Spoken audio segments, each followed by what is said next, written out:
mo. Oo. Pag napicturean mo yung pinaka-background, 90 seconds, halimbawa. ikaw na Hindi, background. wala. Di ba pwede rin naman yung picturean mo lang siya, tapos pagdating sa CapCut, igagano mo hanggang 90 seconds. Yun yung sinasabi Mas maganda yun, mas maganda. Pwede mo lang iabahin. Oo. Ngayon, pag yung andyan na yung background mo Oo. kahit saan ka mag-dubbing, pwede ka. Ah, ganun? Oo, basta nakaupo ka, umupo ka. Oo. Tapos pag na-dub ka na doon, nakapag-dub ka na doon, ibang ano yun, di ba? Oo. Ang gagawin mo yan, ipagharap mo sila.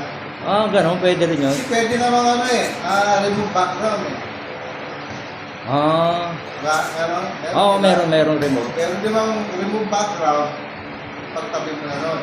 Hmm. Kaya yung tuhod na sinasabi mo,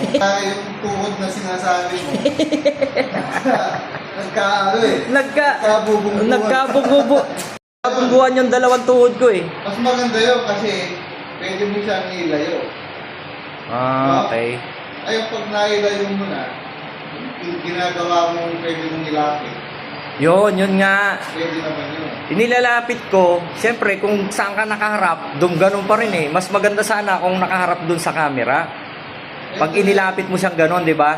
Kasi nga kulang sa... Gawa ng isa pang camera. Kulang nga. Hindi dalawa lang ang camera mo yun. Oo. Magdadap ka naman sa isa. Matrabaho lang talaga. Trabaho lang talaga. Zoe Jr.